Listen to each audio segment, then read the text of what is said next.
Amigos de Radio Amor 91.9, de Facebook Live y de YouTube, un placer saludarlos en esta nueva semana.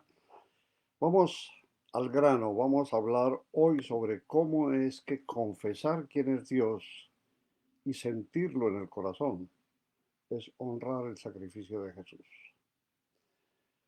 La palabra de Cristo nos dejó claramente escrito en la Biblia que ha sido, es y será la fuente divina de la cual el hombre podrá sacar la respuesta a tantísimas incertidumbres y muchas necesidades que tiene y que conforman las preocupaciones pasajeras y terrenales sobre las cuales estamos tan dedicados y abstraídos cada momento. Al igual sobre cada una de las respuestas que esperamos tener desde el punto de vista espiritual. Sigue el hombre queriendo buscar y queriendo encontrar respuestas en lugares donde él sabe que nunca encontrará. Y si algo encuentra, no tendrán la fidelidad y la verdad de quien todo lo tiene en sus manos y maneja como creador que es del universo y de la existencia humana. Podríamos dejar las cosas como se presentan y esperar que la respuesta llegare, cualquiera que fuese, pero el Señor nos dice que solo cuando ello es colocado en su honor, y esto bajo su cuidado, será cuando Él lo tome y lo resuelva de conformidad a los mejores resultados que Él vea, como final y como acierto para quien se los entregue y ponga en el Señor toda su fe y toda su confianza en que Él dará una respuesta certera. Consecuentemente, con ello podremos dedicar todo lo que nos llegue y todo lo que tengamos que hacer y realizar en las manos del único ser que tiene el poder y la decisión final de acuerdo a su voluntad. Somos seres creados por Dios, con múltiples defectos y fallas de acuerdo a nuestra naturaleza humana. Pero si tenemos al Padre con nosotros, siempre tendremos la oportunidad de contar con Él, de pedir su intervención, de ofrecerle a Él lo que somos y necesitamos y de confiar en Él con esperanza y con la absoluta seguridad de que su misericordia nos llegará, nos colmará con la más especial y fabulosa respuesta. Así como Pedro creyó cuando el Señor le dejó caminar sobre las aguas, así es como nosotros debemos confiar en que el Señor jamás nos fallará. Él será nuestro guía y protector en cada instante. No dudes de su realidad, no dudemos de su promesa y no dudemos de su amor para con nosotros. Sintámonos llenos de su espíritu, de su presencia y de su compasión hacia nuestra débil humanidad. Seguros que nada podrá ser más fuerte ni más importante que su dulce y tierna mano llevándonos y transportándonos en medio de cualquier peligro y por entre las más difíciles situaciones. Él nos sacará al otro lado y nos bendecirá en cada instante. Tengamos el valor de creer en Él y confiemos con fe absoluta que Él es el Rey y Señor de nuestro destino, así como de todos nuestros movimientos y pensamientos. Por eso, gracias, Señor, por dejarme expresar lo que siento y ver en mi interior la manera como tú te manifiestas y cómo debo seguir tus pasos y tus órdenes. Solo tú tienes el poder y manejas mi voluntad para que yo pueda ser obediente a tu mandato y me rinda incondicionalmente a tus deseos que me llevarán a encontrar los mejores resultados para mi vida. Esa vida que tú has llenado de generosidad. Por tu gracia, Señor, y tus bendiciones te alabo como mi único Señor, hoy, ahora y siempre. Amigos, seguimos preocupados por algo que para el ser humano parece que ya no tiene mayor importancia. Parece como que quisiésemos expresarnos a nosotros mismos la conformidad de que en nuestras manos está el decidir nuestro futuro y que poco y nada nos debe importar cuál es el estado material que tenemos como hombres en medio de un mundo azotado cada día más por las virulentas y por las más sucias y estridentes manifestaciones contra lo que es la palabra del Señor. Por eso, leyendo un poco de Charles Spurgeon, conociendo sobre su palabra su especial magnitud en cuanto a la concepción de lo que significaba el Señor Jesús, y cómo para él la figura preclara de un Dios omnipotente se manifiesta en cada uno de sus escritos, hemos extractado un estudio que nos lleva a entender y componernos a nosotros mismos la idea de que somos pecadores. Y si somos pecadores, tenemos que reconocerlo y tenemos que manifestarlo en esta vida terrenal que tenemos hoy. Y ante ella, esperar que el Señor nos llene de sabiduría para conocer cuál es el estado en que ante Él debemos prepararnos para esperar el momento final. ¿Cómo es el fin de un pecador? ¿Cómo nosotros debemos entender que somos pecadores? Los invito para que me acompañen después de un corto mensaje.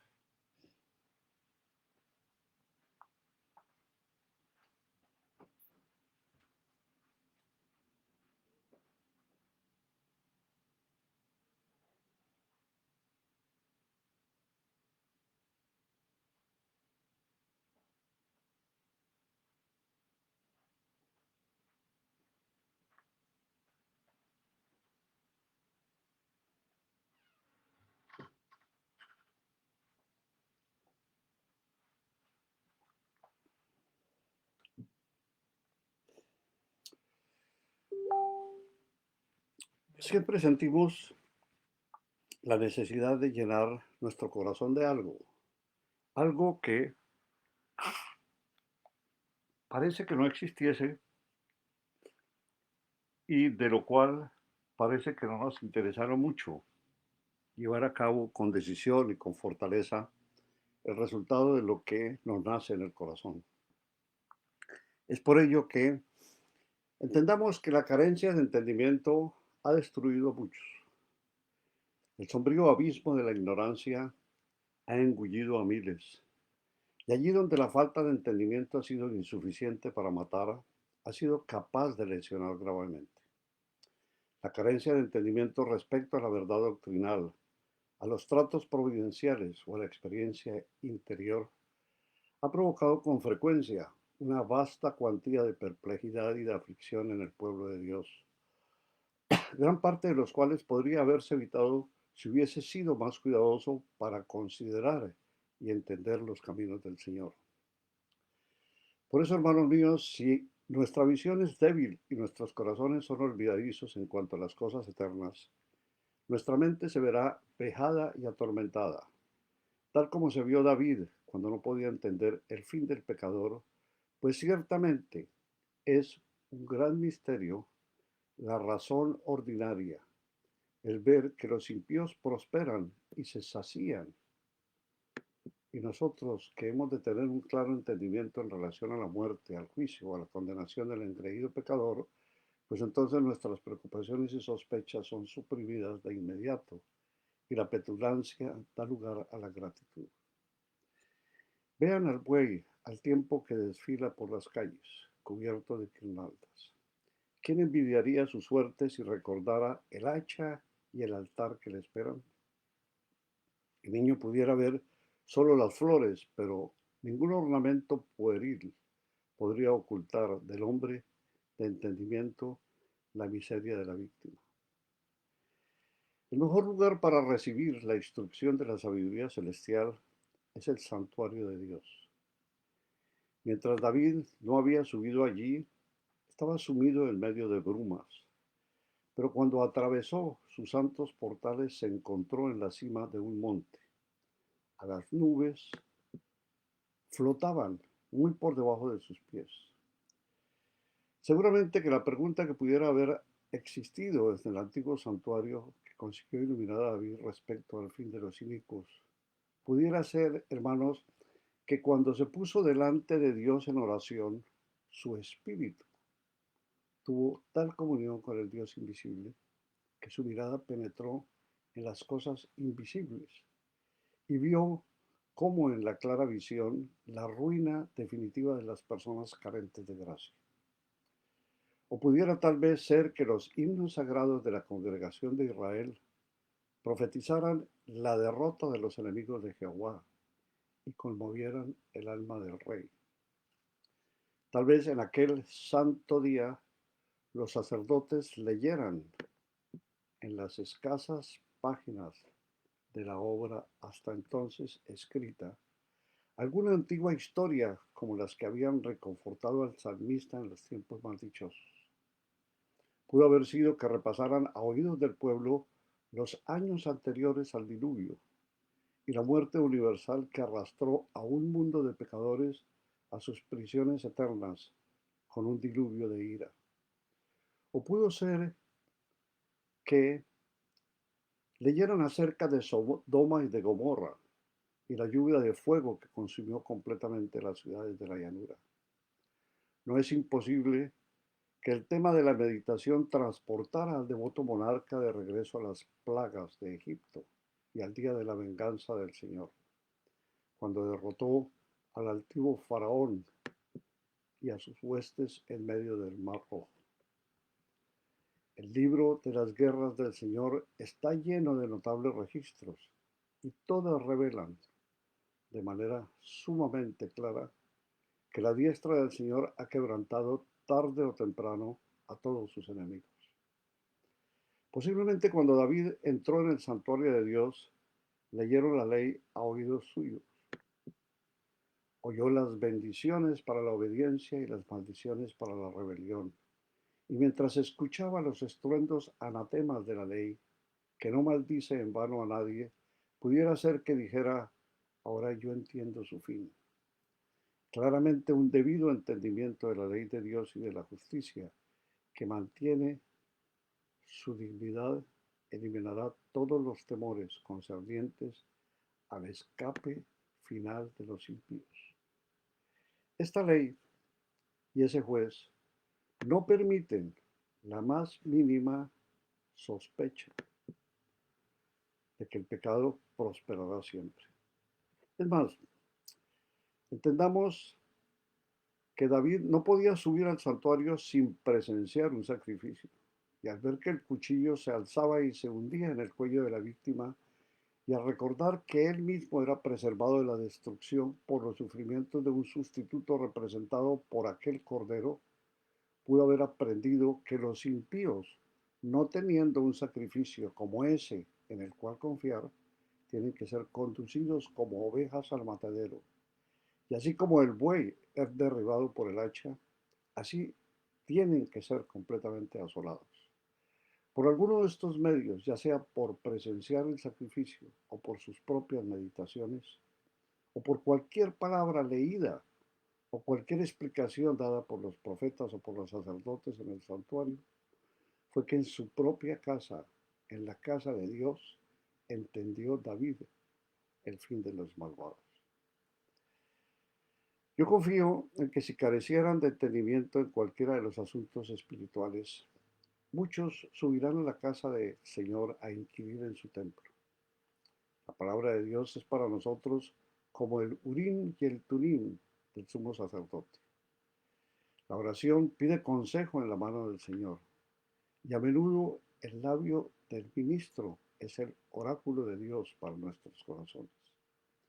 Si estás turbado en cualquier momento porque la providencia pareciera tratar indulgentemente por las viles, pero contigo es duramente castigado, acércate al lugar donde se practica la oración y habiendo entendido la justicia de Dios y la derrota que ciertamente infligirá sobre los impenitentes, tú regresarás a tu hogar con una mente apaciguada y un espíritu disciplinado. Veamos cómo cantan a la manera del doctor Watts, conforme nos lo deja en esta preciosa forma de expresar la maravilla que el Señor es. Vi a los malvados progresar, dice Watts, y sentí que mi corazón respingaba. Viendo que necios presuntuosos con ojos despectivos brillan con vestiduras de honor los tumultos de mi pensamiento. Me retenían en sombrío suspenso hasta que mis pies fueron conducidos a tu casa, para aprender allí sobre tu justicia, tu palabra con luz y poder. Corrigió en verdad mi error. Antes contemplaba la vida del pecador, pero aquí comprendí su fin. Por eso, si nosotros miramos que el tema que nos aqueja, que nos trae hoy a dialogar con el Señor, es el ardiente deseo para ganar almas para Cristo. De que podamos ver una fiesta de recolección al final de lo que sea nuestra labor y nuestro tiempo. De que sea el mejor de los días para muchos, el cumpleaños de muchas almas inmortales. Entendamos que la carga del Señor doblega el alma en cualquier momento y para muchos en esta mañana. Mi corazón está repleto hasta reventar con una agonía de deseo de que los pecadores sean salvados. Y por eso decirle, oh Señor, desnuda tu brazo en este día, en este precioso día, y ayúdame a ser yo uno de los que tú alcances con tu generosidad. Por eso, entendamos al final que como pecadores somos eso. ¿Cuál es el fin del pecador? Después entendamos que saquemos provecho del hecho de entender que somos pecadores. Y tal vez en tercer lugar, advirtamos ansiosa y sinceramente a aquellos que tendrán ese fin, a menos de que se arrepientan. Por eso, si nosotros hacemos acopio de todos nuestros poderes de mente y de pensamiento, esforcémonos por entender el fin del pecador. El fin de todo hombre en este mundo es la muerte. Cuando muere, pudiera ser que muera apaciblemente, pues con frecuencia no hay ataduras en su muerte, sino que su fuerza es firme. Una conciencia cauterizada aporta la quietud de la estupidez, tal como un pleno perdón de pecado proporciona una serenidad que es producto de un reposo perfecto. Hablan del otro mundo como si no tuviesen ningún temor. Hablan de presentarse delante de Dios como si no tuviesen ninguna transgresión, como a rebaños que son conducidos al Seúl. Se quedó dormido como un niño, dicen sus amigos, y otros exclaman y dicen, estaba tan feliz que debe de ser un santo. Eso es para lo que muchos interpretan como la muerte de tal vez un amigo, un ser querido, una persona muy ligada a él. Dios sabe que el reposo mortecino de los pecadores no es sino la terrible calma que presagia el huracán eterno. El sol se pone con radiantes colores, pero detrás está la oscuridad de la negra noche tempestuosa. Las aguas refulgen como plata cuando el alma se sumerge en su seno. Pero ¿quién podría decir los múltiples horrores que se agrupan al interior de sus terribles profundidades? Por otro lado, la muerte de los impíos no es frecuentemente así de apacible. No siempre el hipócrita puede completar su juego hasta el fin. La máscara se desprende con demasiada prontitud y la conciencia dice la verdad. Aún en este mundo, para algunos hombres, la tormenta de la ira eterna comienza a golpear en el alma antes de que abandone el abrigo del cuerpo. Entonces serán sus gritos y los gemidos. Qué terribles presentimientos de los espíritus inquietos. Qué visiones del juicio, qué ansiosos atisbos de la medianoche, de la futura proscripción y de la ruina. Pero entonces llegan las ansias de un lapso un poco mayor de vida y el asirse de cualquier cosa para tener una simple oportunidad de esperanza.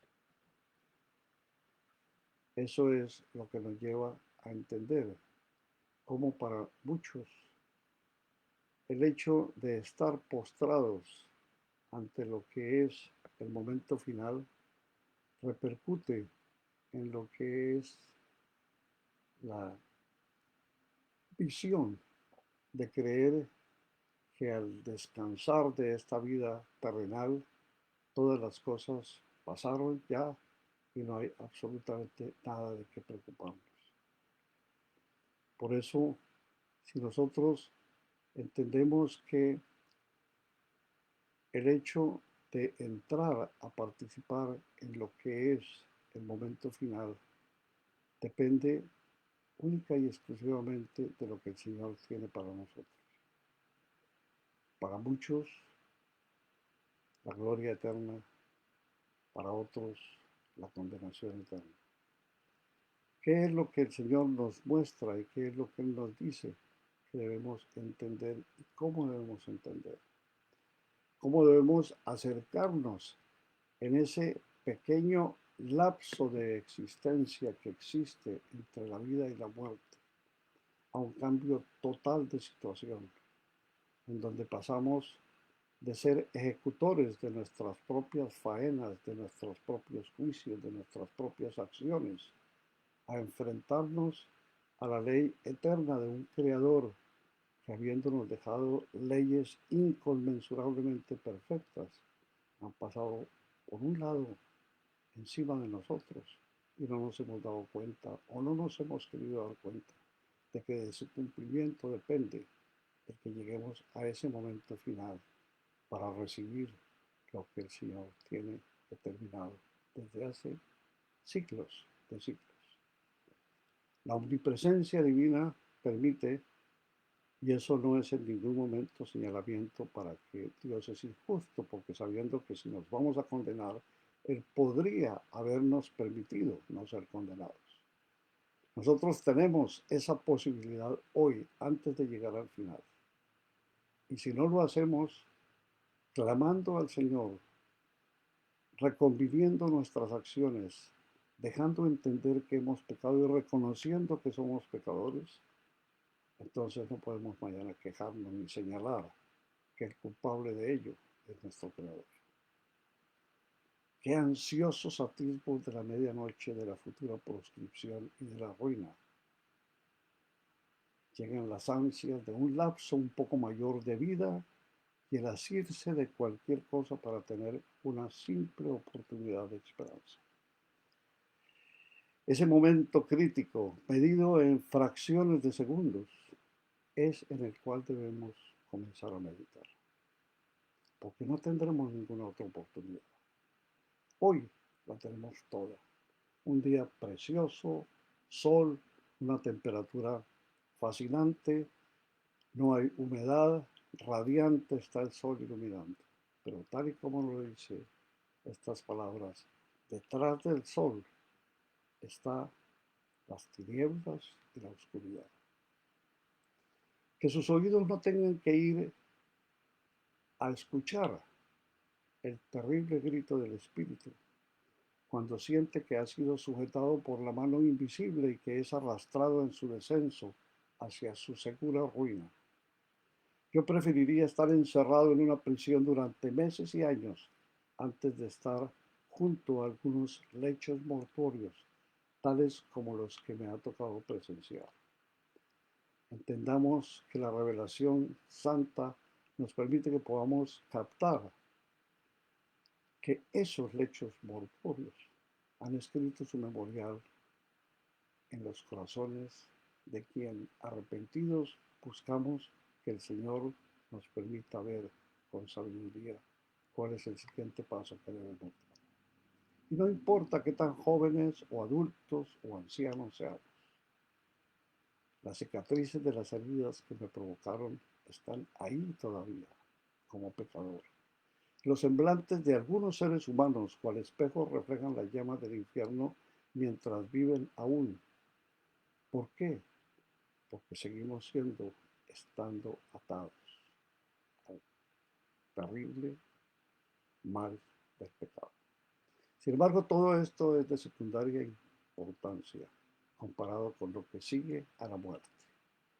Para los impíos hay una terrible significación de ese versículo del Apocalipsis que dice: miré y he aquí un caballo amarillo, y el que lo montaba tenía por nombre Muerte, y el Hades le seguía. Seguiremos hablando sobre que es cuál es nuestro destino y cómo es el fin del pecado. Los invito para que oremos.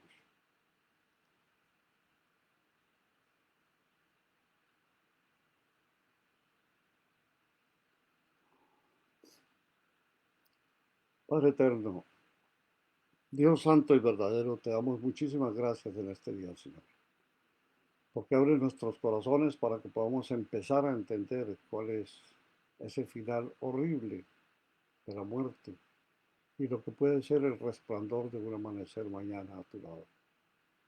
Pero asimismo, Señor, permítenos que podamos meditar sobre lo que es y puede ser la condenación para nuestras almas. Te pedimos, Padre Santo, para que nos permitas tener la fe íntegra en tu voluntad, para que estemos, Señor, amparados de tu fortaleza y para que, cumpliendo tus mandamientos, tú nos respaldes y estés vigilantes, no solamente ante nuestras necesidades, sino ante nuestras oportunidades y nuestras acciones. Conocemos, Señor, que somos incapaces porque no tenemos la capacidad de poder entender y tener luces para obrar con sabiduría, pero tú nos las puedes regalar, Señor. Tu amor y tu generosa misericordia. Saben que necesitamos de tu auxilio y que estamos seguros, Señor, que tú escuchas nuestras súplicas ante tantas necesidades y ante tantas situaciones que manejamos. Nos colocamos, Señor, en tus manos, en las manos del Señor Jesucristo, que es nuestro Salvador y nuestro único camino para llevarnos a tu presencia eterna. Pedimos tu bendición, Señor, en el nombre santo de tu Hijo Jesús. Amigos, gracias por tu sintonía. Que Jesús viva en tu vida y sea el Señor y guía en cada paso que des buscando su camino. Que Él te permita ver y conocer de su majestad soberana. Entrega tu vida a Jesús y encontrarás la verdad que Él quiere revelarte. En Él hallarás sabiduría y perfecta armonía con tu familia, contigo mismo, con tus amistades, familiares, con tus hermanos y con todos tus semejantes. Acércate y reconforta tu vida en el amor de Jesús. Él es tu Salvador eterno. Esperamos que nos dejes conocer tus comentarios, tus testimonios y cualquier mensaje a caminodevida.gmail.com y también al teléfono 225-205-2421 o si prefieres 225-725-3646. Que haya mucha paz, felicidad, paciencia, confianza, fe y amor en Cristo Jesús. Muy buen día para todos.